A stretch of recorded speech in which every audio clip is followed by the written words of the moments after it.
आज बात करेंगे हम रोहित शर्मा की प्रेस कॉन्फ्रेंस के बारे में। वर्ल्ड कप का बिल्डअप शुरू हो गया है और एटमॉस्फेयर में भी हमेशा जब वर्ल्ड कप शुरू होने वाला होता है तो जिस तरह का एक्साइटमेंट होता है। अब हम तो क्रिकेट के फैन हैं, तो बचपन से ही हमको वर्ल्ड कप शुरू होने के पहले हमेशा से वही एक्साइटमेंट होने लगता था। और टीम चाहे कुछ भी करती हो, कैसी भी टीम की परफॉर्मेंस रहती हो, लेकिन हमको लगता है कि नहीं, टीम तो हमारी ही जीतेगी वर्ल्ड कप। और ऐसा ही आज भी मुझे लग रहा है। और आप लोगों को शायद जो मेरे रेगुलर व्यूअर्स हैं उनको लग रहा होगा कि मैं आज ये अजीब सी बात क्यों कर रहा हूं, क्योंकि देखिए अल्टीमेटली तो हम अपनी टीम को जीतते हुए ही देखना चाहते हैं ना। तो हमारा जो भी क्रिटिसिज्म टीम के लिए होता है अल्टीमेटली वो उनके बेटरमेंट के लिए ही होता है, चाहे वो बात उनकी समझ में आए या ना आए। खैर हमारी बात तो उन तक पहुंचती भी नहीं होगी, लेकिन कहीं से उनको कोई डिवाइन इंटरवेंशन हो जाए और उनको कहीं से शायद ये पता चल जाए कि भाई सही चीज क्या है क्या नहीं है। और आज के वीडियो में मैं अपने कुछ व्यूअर्स हैं जो कि क्वेश्चंस उन्होंने पूछे थे, तो उनका कमेंट्स में जवाब देना मुश्किल था, इसलिए मैं आज उनके जवाब भी दूंगा, जिनमें हिमांशु पाल हैं, आदि हैं, शुभम यादव हैं। इन लोगों के क्वेश्चंस का भी मैं जवाब दूंगा। तो रोहित शर्मा ने जो जिस तरह की प्रेस कॉन्फ्रेंस की है, एक्चुअली ये प्रेस कॉन्फ्रेंस क्यों की मुझे तो समझ में आया नहीं। हालांकि वो शायद एक वो जो सीरीज बायलिटरल सीरीज ऑस्ट्रेलिया के साथ चल रही है, तो उसमें एक रिचुअल होता है कि नहीं भाई प्रेस कॉन्फ्रेंस होनी चाहिए, तो वो नाम के लिए हो गई है। और प्रेस कॉन्फ्रेंस तो छोड़िए, खैर मुझे तो ये लग रहा है कि ये सीरीज ही क्यों हुई। ये सीरीज में ऑस्ट्रेलिया भी बिल्कुल इंटरेस्टेड नहीं लग रही है खेलने में, और इंडियंस भी मुझे ज्यादा सीरियस नजर नहीं आ रहे हैं। ना तो बीसीसीआई का कुछ मुझे इसमें टीम मैनेजमेंट का कुछ प्लानिंग समझ में आता है, क्योंकि जिस तरह के विकेट्स पे ये मैचेस खिलाए गए हैं तीनों, ये तो प्योरली बैटिंग विकेट है। हालांकि वो बारिश गिरने की वजह से वो जो भी पिच में चेंज हो गया, और जो डकवर्थ लुइस की वजह से जो एक्स्ट्राऑर्डिनरी टारगेट ऑस्ट्रेलिया को सेकंड मैच में मिल गया इंदौर में, फिर विकेट भी स्पिन लेने लगा। मोहाली में तो मुझे लगा कि ऑस्ट्रेलिया ने बहुत ही ज्यादा लाइटली खेला, वो भी अपना कॉम्बिनेशन सेटअप करने की कोशिश कर रहे हैं।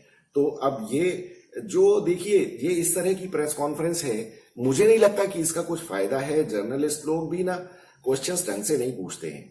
किसी भी आदमी ने वो अभी भी क्वेश्चंस को एड्रेस नहीं किया है, प्रॉब्लम्स को एड्रेस नहीं किया है। जो जिस तरह से इंडियन टीम खेल रही है, क्या आपको लगता है कि सारी प्रॉब्लम सॉल्व हो गई है टीम इंडिया की?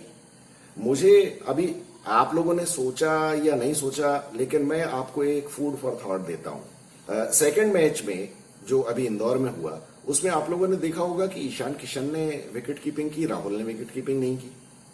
पहले मैच में राहुल ने जिस तरह की विकेट कीपिंग की थी, वो देख के तो किसी को भी हंसी ही आ सकती है।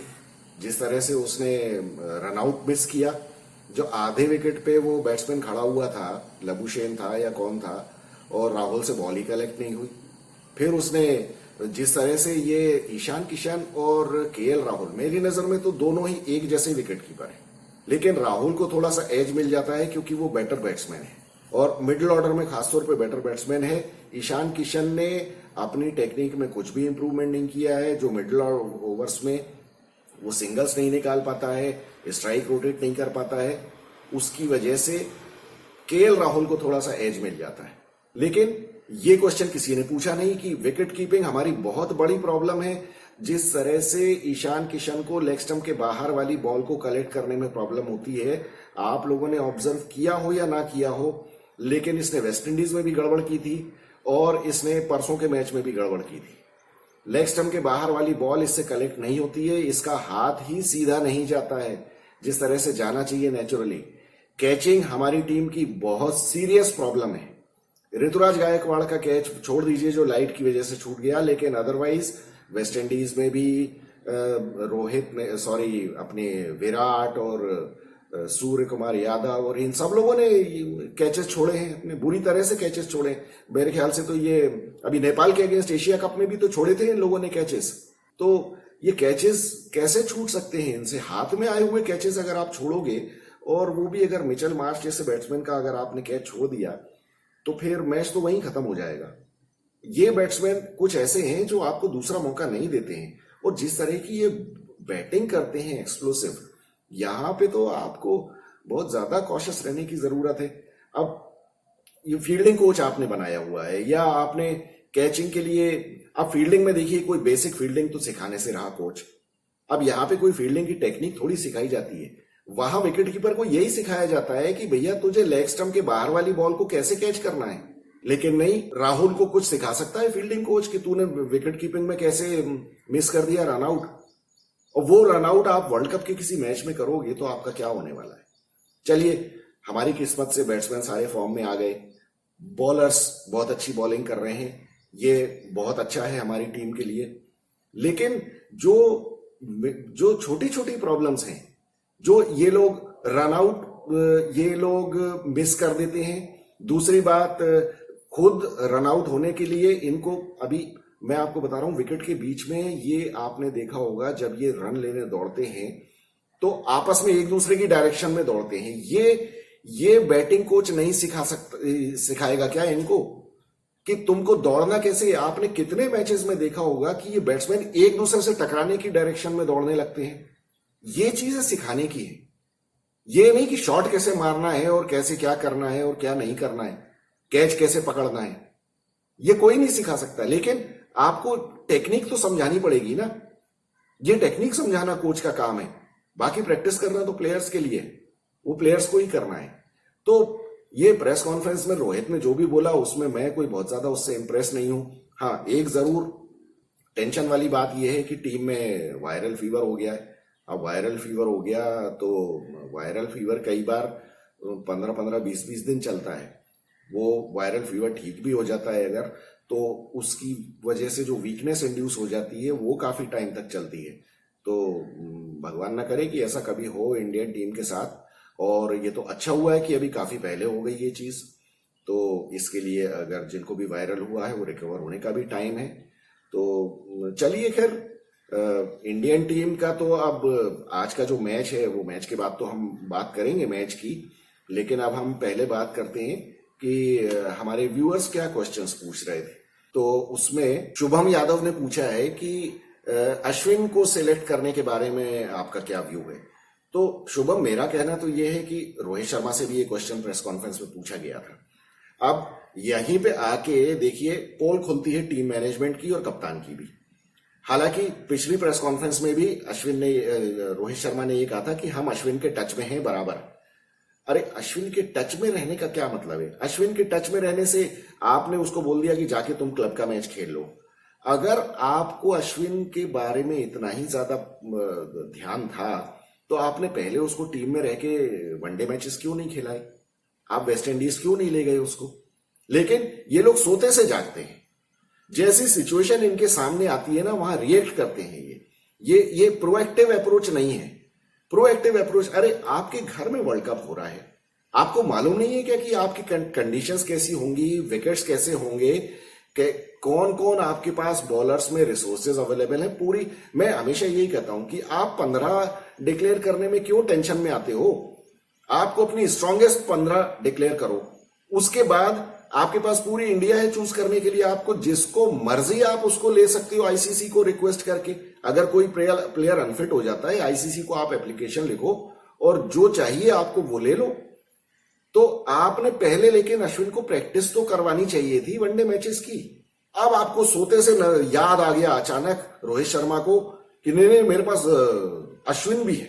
अच्छा, अश्विन फील्डिंग में बहुत बड़ी लाइबिलिटी है, बहुत बड़ी लाइबिलिटी है। मैं मानता हूं कि वो स्पिनर बहुत अच्छा है, बहुत अच्छा है स्पिनर, लेकिन वहां पे क्या, इनको एक तो वो 8वें नंबर पे बैट्समैन भी चाहिए। अब 8वें नंबर पे बैट्समैन चाहिए तो अगर आप शार्दुल ठाकुर को खिलाओगे एज एन नंबर 8 बैट्समैन, तो बॉलिंग आपकी बहुत बुरी तरह से कंप्रोमाइज होती है। देखिए, दुनिया में हर आदमी को पता है कि बॉलर्स विन यू मैचेस। तो if bowlers win you matches and you accept it, then you should play your 5 best bowlers plus Hardik Pandya. मैं अभी भी जडेजा को यह कहूंगा कि he should be included as one of those 5 main bowlers, क्योंकि परसों के मैच में उसको थोड़ा बहुत रिदम आया, लेकिन किसी आदमी को उसको बताना जरूरी है कि भैया फ्लैट और तेज बॉल फेंकने से तेरा काम नहीं चलेगा। स्पिन नहीं होती है बॉल। अगर जडेजा की बॉल स्पिन नहीं होगी तो फिर तो वो आ बैट्समैन मुझे मार वाली बात हो जाती है उसके साथ। उसको हमेशा फ्लाइट देके ही करना है बॉल, लेकिन वो करता नहीं है डर के मारे। अभी अश्विन को जहां तक खिलाने का सवाल है, एम एस धोनी ने 2011 के वर्ल्ड कप में अश्विन को खिलाया था और उसको खिलाया जाना चाहिए, लेकिन यहां पे क्या रोहित शर्मा और राहुल द्रविड़ में इतनी अकल है जितनी महेंद्र सिंह धोनी में थी कि वो उनको सिलेक्टिव मैचेस में खिलाए कि जहां टर्निंग विकेट्स हैं आप वहां खिला दो। आप चेन्नई में खिलाओ, 100% खिलाओ, चेन्नई उसका होम ग्राउंड भी है। चेन्नई में खिलाओ आप ऑस्ट्रेलिया के अगेंस्ट, और ऑस्ट्रेलिया थोड़ी घबराती भी है अश्विन के साथ। आप दिल्ली में खिलाओ, आप लखनऊ में खिलाओ, लेकिन आप उसको बिल्कुल गलती मत करो कि उसको आप कोलकाता में खिला दो। मैं तो कह रहा हूं एक बार आप उसको अहमदाबाद में भी खिला सकते हो, क्योंकि अहमदाबाद में पाकिस्तान के ऊपर भी उसका हुआ रहता है थोड़ा, और पाकिस्तान के अगेंस्ट वो बेकारी कुछ लेफ्ट हैंडर्स भी लेके आएंगे पक्का, तो वो उसके सामने आप खिलाओ। पाकिस्तान को तो दुचल के रख दो। इनकी तो खैर बात ही करना बेकार है, मुझे तो नफरत है इस कंट्री से। तो खैर, अब अश्विन का जहां तक सवाल है, मुझे लगता है कि he is a good choice, but he should be made to play on certain grounds. क्योंकि बाकी आप क्या सोच सकते हो, उसको बेंगलोर में खिला दोगे आप? बेंगलोर में अगर आपने खिलाया तो अश्विन के 100 रन पक्के हैं, और फील्डिंग में तो वो बहुत बड़ी लाइबिलिटी है। फील्डिंग तो अश्विन से होती नहीं है, डाइव मारना तो बहुत दूर की बात है। मुझे तो लगता है कि किसी को याद ही नहीं होगा कि अश्विन को उसने डाइव लगाते हुए कभी देखा भी है। लास्ट टाइम कब अश्विन ने डाइव लगाई होगी? तो अश्विन का सिलेक्शन वैसे ठीक है, लेकिन यहां पे ये लोग एक्सपोज ऐसे होते हैं टीम मैनेजमेंट कि अगर वो आपकी स्कीम ऑफ थिंग्स में था तो आपको उसको पहले से बुलाना चाहिए था। आज से 6 महीने पहले से वो वनडे मैचेस खेल रहा होता, लेकिन अब आप वो स्पर ऑफ द मोमेंट पे आप रिएक्ट करते हो। तो मुझे लगता है शुभम आपको जवाब मेरा ठीक लगा होगा। फिर उसके बाद एक हमारे व्यूअर हैं आदि WN6VJ, तो इन्होंने कहा है कि इनको मेरे वीडियोस अच्छे लगते हैं और मैं वीडियोस बनाना बंद ना करूं। तो आदि, थैंक यू वेरी मच। अगर आप सीरियस हैं, मुझे तो ऐसा लगता था कि मेरे वीडियो शायद किसी को पसंद ही नहीं आते होंगे, तभी शायद लोग मेरे वीडियोस को लाइक नहीं करते हैं। क्योंकि जब तक कोई लाइक नहीं करता है तो मुझे पता नहीं चलता है कि आपको पसंद आ रहा है या नहीं आ रहा है। और मेरे व्यूज, आपने अभी तक बहुत सारे क्रिकेट एनालिसिस चैनल्स देखे होंगे, आपको सर्टनली पता चलता होगा कि मेरे व्यूज थोड़े डिफरेंट ही रहते हैं। क्योंकि मैं खुद, चूंकि मैंने 30 साल तक क्रिकेट खेला है और ऑब्जर्व तो मैं पिछले 40 सालों से कर रहा हूं, तो मेरे व्यूज काफी डिफरेंट हैं। अब मैं कभी कभी आपको भी मैचेस के बीच में बताता भी हूं कि यहाँ पे भले कमेंटेटर्स जो कि इवन पुराने टेस्ट क्रिकेटर्स भी रहे हो, क्या बेसिक गलत बातें बोलते हैं।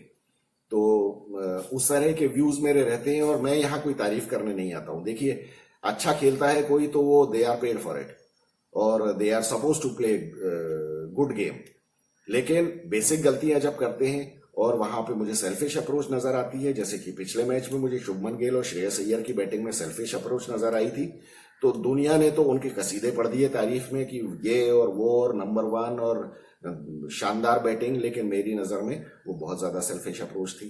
अब अगर मैं ये बात कहूंगा तो कितने लोगों को पसंद आएगी?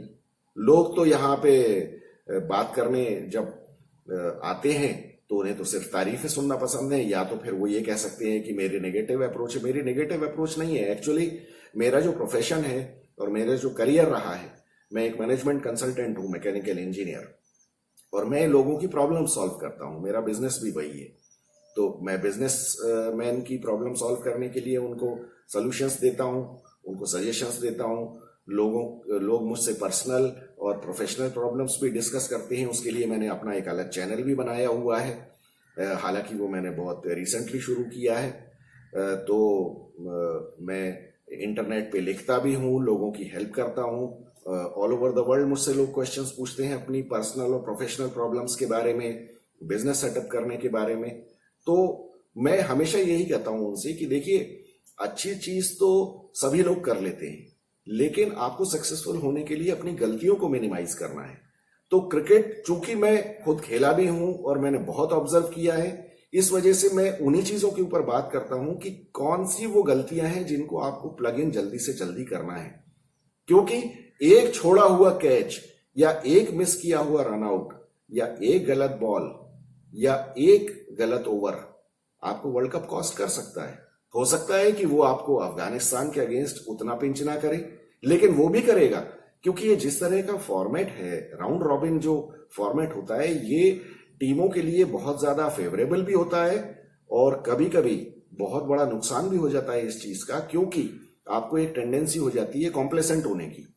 आपको ये लगता है, जैसे रोहित शर्मा ने अपनी कल के प्रेस कॉन्फ्रेंस के पहले वाली जो प्रेस कॉन्फ्रेंस हुई थी जिसमें वर्ल्ड कप की टीम डिक्लेयर हुई थी, उसमें रोहित शर्मा ने बोला अभी हमारे पास 2-3 मैचेस का ये है, अगर कुछ उल्टा सीधा हो भी जाता है तो कप्तान को कभी भी ये बात कहनी नहीं चाहिए कि कुछ उल्टा सीधा हो भी जाता है। मतलब आप मान के चल रहे हो कि 2-3 मैचेस तो आप हारोगे, तो आप 100% हार जाओगे अगर आप ये सोच के जाओगे।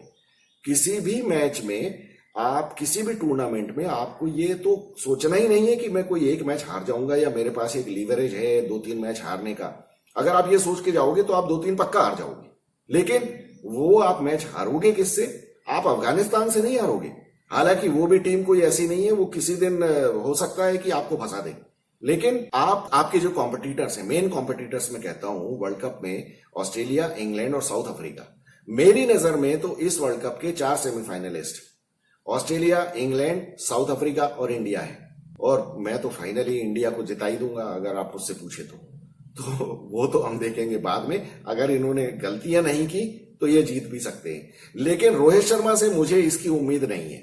रोहित शर्मा, अभी देखिए ये जो भी मैचेस हो रहे हैं, अभी ये लोग प्रेशर में आए नहीं है। मुझे उस दिन देखना है कि जब ये प्रेशर में आएंगे, जब एक सामने वाली टीम की पार्टनरशिप लग गई होगी 150 रन की, उस टाइम रोहित शर्मा क्या करेगा और राहुल द्रविड़ क्या करेगा, मुझे वो देखना है। मैं चाहता हूं कि एक मैच में, किसी एक मैच में इनके सामने ऐसा हो जाए, तब मुझे पता चलेगा कि ये इंडियन टीम वर्ल्ड कप जीत सकती है या नहीं। क्योंकि अभी तक तो सब अच्छा अच्छा चल रहा है, सावन के अंधे हैं, सब कुछ हरा हरा ही नजर आ रहा है। तो जब तक टीम प्रेशर में नहीं आती है, कप्तान का कैरेक्टर पता नहीं चलता है, तो जब तक टीम जीत रही है तब तक किसी को कुछ भी पता नहीं चलता कि क्या हो रहा है और ये क्या, सबको लग रहा है अरे बस इंडिया तो वर्ल्ड कप जीतने वाली है। लेकिन ऐसा नहीं होता है। बाकी सारे लोग क्या अपने बल्ले घर पे छोड़ के आए हैं, बाकी सारी टीमें, और ये टीमें कोई आसान टीमें नहीं है। अभी आपको लग रहा है कि इंडियन टीम बहुत बिल्कुल आउट ऑफ द स्किन खेल रही है, out of the world type की परफॉर्मेंस आ रही है। अभी जरा वर्ल्ड कप शुरू हो जाने दो। ये Australian team, I am 100% sure कि ये इस तरह से नहीं अपीयर होगी जिस तरह से आपको अभी दिख रही है। ऐसा नहीं है, ये लोग बहुत बड़े फाइटर्स हैं। और इस बात से मुझे याद आया कि वो हमारे एक व्यूअर हैं हिमांशु पाल, तो उन्होंने तो मुझसे कहा कि सर ऑस्ट्रेलिया, तो मुझे बड़ा बुरा लगा, ऑस्ट्रेलिया हार गई, ऑस्ट्रेलिया मेरी फेवरेट टीम है। तो मैंने हिमांशु से कहा कि नहीं, देखो फेवरेट तो अपनी खुद की टीम ही होनी चाहिए, क्योंकि आखिर हमारी टीम है। अब मैं कितनी भी गाली गलौज करूं इंडियन टीम के लिए, रोहित शर्मा के लिए, राहुल द्रविड़ के लिए, लेकिन अल्टीमेटली अंदर से तो लगता है कि नहीं, अपनी टीम जीतनी चाहिए। तो हिमांशु को शायद लगा कि मैं कुछ क्रिटिसाइज कर रहा हूं, तो ऐसा नहीं है। हिमांशु ने बोला कि नहीं, वो तो स्पोर्ट है और कोई भी टीम आपकी फेवरेट हो सकती है। ये बात बिल्कुल सही है। देखो, जिस तरह से ऑस्ट्रेलिया जैसे बिल्कुल आखिरी बॉल तक लगी रहती है, वो जिस तरह से उनका जो बॉडी लैंग्वेज नजर आता है, मैं चाहता हूं कि हमारी टीम का भी ऐसा ही नजर आए, बिल्कुल पहलवानों टाइप का। वो जब वो मिचेल मार्श आता है बल्ला लेके हाथ में, या डेविड वार्नर जिस टाइम पिटाई करता है, तो हमको लगता है कि हमारे बैट्समैन भी ऐसे हों, लेकिन इनकी सिट्टी पिट्टी गुम हो जाती है। ऐसे ही बॉलर्स उनके जो चढ़ के बॉलिंग करते हैं, तो वो उनका एग्रेसिव अप्रोच मुझे भी अच्छा लगता है। लेकिन एक्चुअली पता है हिमांशु, प्रॉब्लम क्या है, मैंने अभी, आपने तो, मुझे नहीं पता आपकी एज कितनी है, लेकिन मैं ऑस्ट्रेलियन टीम को ऑब्जर्व कर रहा हूं 1980 से, और वहां से जो ये देखो फाइटिंग स्पिरिट तो इनकी शुरू से चली आ रही है। ये बहुत जबरदस्त फाइटर्स हैं। इन्होंने मतलब वेस्ट इंडीज जब बिल्कुल अपने टॉप प्राइम में थी, उस टाइम एक ऑस्ट्रेलिया ही एक ऐसी टीम थी जो फाइट करती थी वेस्ट इंडीज के साथ। और इनकी भी डेनिस लिली और जेफ थॉमसन, मैंने इनको बॉलिंग करते हुए देखा है। इनके जब उस टाइम टीवी नहीं था तो हम मैच में कमेंट्री सुनते थे जब इंडिया टीम जाया करती थी। लेकिन इनके साथ सबसे बड़ी प्रॉब्लम पता है क्या है, ये लोग बेईमान है। तो वो आप लोगों को शायद पता नहीं होगा, अभी जो आप लोग अभी 25-30 साल 35 साल की उम्र वाले हो, तो वो आप लोगों को मालूम नहीं है। ये तो अभी आपको बड़ी रिफाइंड टाइप की ऑस्ट्रेलियन टीम नजर आ रही है, और ये भी आईपीएल शुरू होने के पहले तक ये भी एक नंबर के बदतमीज थे। ये रिकी पॉन्टिंग की बदतमीजी आप लोगों को पता नहीं है। ये जब 96 में इसका टेस्ट डेब्यू हुआ था, तब से मैं देख रहा हूं इसको। ये एक नंबर का बदतमीज आदमी था। स्टीव वॉ ने जब अपने टेस्ट डेब्यू किया था ना 1984 में, ये इंडिया ही आया था। ये लोग 84-85 की बात है, सितंबर में ही इंडिया के साथ मैचेस हुए थे। वो ऑस्ट्रेलिया ने वनडे सीरीज जीती थी, उसमें स्टीव वॉ ने अपना डेब्यू किया था। और वो भी ऐसे स्लो मीडियम पेस बॉलिंग भी किया करता था उस टाइम। लेकिन ये लोग एक नंबर के बदतमीज, बेईमान, इस तरह के लोग कैरेक्टर था इनका। ये अरे आपको मालूम नहीं है, ये ग्रेग चैपल का भाई ट्रेवर चैपल से ग्रेग चैपल ने वो अंडर हैंड बॉलिंग करवाई थी न्यूजीलैंड के सामने। रूल्स का फायदा उठाते हुए, रूल्स जो एम्बिगुअस थे उसका फायदा उठाते हुए उनको कितने 2 या 3 रन बनाने थे न्यूजीलैंड को। वो जेफ हॉवर्थ बैटिंग कर रहा था, तो यहां इसने अंडर हैंड बॉलिंग करवा दी थी ट्रेवर चैपल से। इस कदर बेईमान लोग हैं ये लोग, जीतने के लिए कुछ भी कर सकते हैं। तो लेकिन जब से ये पैसे इनको मिलने लगे ना आईपीएल में, तब से ये सारे औकात में आ गए। इसलिए मैं इनको पसंद नहीं करता हूं।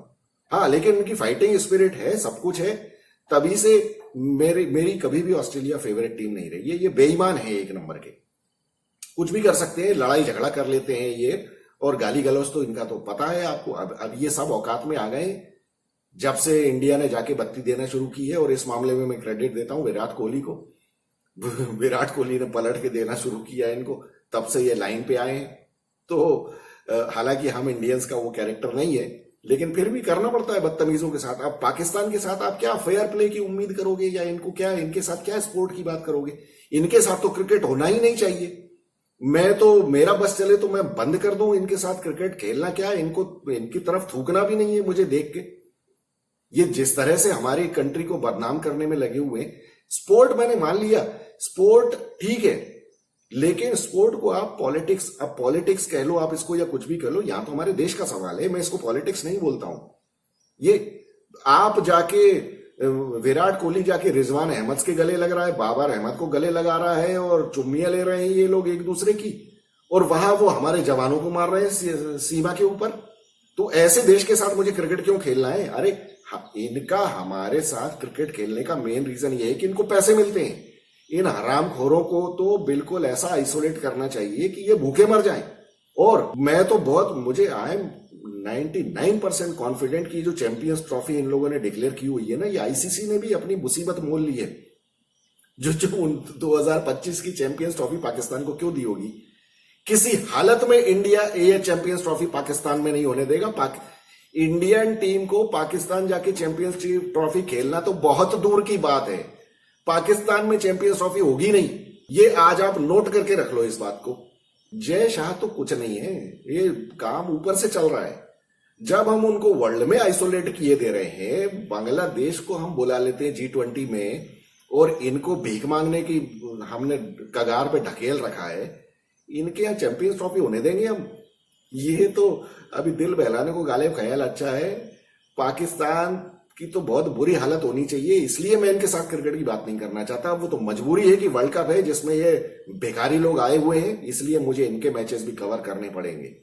लेकिन इनसे मुझे कोई प्रेम मोहब्बत की, मुझसे प्रेम मोहब्बत की उम्मीद ना करें। इसलिए स्पोर्ट ठीक है। वो अभी हिमांशु, आपने अभी ये रिसेंट ऑस्ट्रेलियन टीम देखी है, तो ठीक है, फाइटर्स ये हैं, जन्मजात फाइटर हैं और फाइटर ही हैं, लेकिन ये बेईमानी भी कर देते हैं। तो इंडियन टीम की तरह फेयर प्ले नहीं है इन लोगों में। तो मैं तो चाहता हूं कि अश्विन अब आए अपने उसी रंग में, और एक आध को ये वो नॉन स्ट्राइकर एंड पे रन आउट करे, तब मजा आएगा मुझे। क्योंकि वो तो वैसे भी पहले उसको फालतू गलत डिक्लेयर किया हुआ था उस रन आउट को। वो बिल्कुल ही फेयर है। जब बैट्समैन फायदा उठाने की कोशिश कर रहा है तो बॉलर को भी वो रूल के हिसाब से है, उसको रन आउट करना चाहिए। उसमें क्या गलत बात है? मतलब तुम चोरी करो और अगर हम तुमको पकड़ ले तो तुम हमारे ऊपर ही आरोप लगाने लगो कि ये गलत कर रहे हो तुम, और against the spirit of the game. अरे व्हाट द हेक। तो चलो खैर, हिमांशु को मेरी बात पता नहीं पसंद आई या नहीं आई, तो I look forward to your comments. अच्छा, हिमांशु ने पहले मैच के बाद भी कहा था कि वो ऑस्ट्रेलिया कैमरून ग्रीन की स्लो बैटिंग की वजह से हार गया। वो एक्चुअली कैमरून ग्रीन का तो मुझे लगता है कि आईपीएल में जो इसको इतना पैसा मिला है ना, आप लोगों ने ध्यान दिया, शायद ये फूल के ही कुप्पा हो गया है। इसका वजन कितना बढ़ गया है।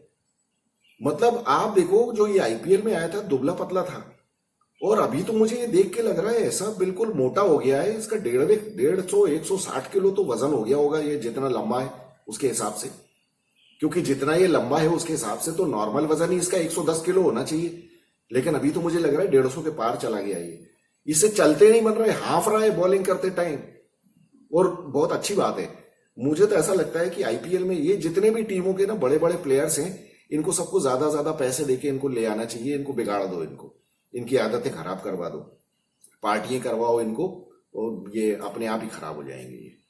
तो खैर ये तो मजाक की बात है, लेकिन कैमरून ग्रीन मुझे तो लग रहा था कि ये कुछ करेगा, लेकिन ये ऐसा मोटा हो गया है कि कैमरून ग्रीन भारी पड़ जाएगा, बोझ हो गया है टीम के ऊपर। और यहाँ पे इसकी बॉलिंग तो चलने वाली नहीं, इसकी बहुत धुलाई होगी, और वजन बढ़ने की वजह से ना इससे ना दौड़ते बन रहा है, ना बैटिंग हो रही है, कुछ नहीं हो रहा है। बस अब इस वर्ल्ड कप में ना सबसे बड़ा प्रॉब्लम ये है कि अगर ड्यू पड़ी ना तो फिर बहुत दिक्कत वाली बात हो जाएगी, ये वर्ल्ड कप का मजा खराब हो जाएगा।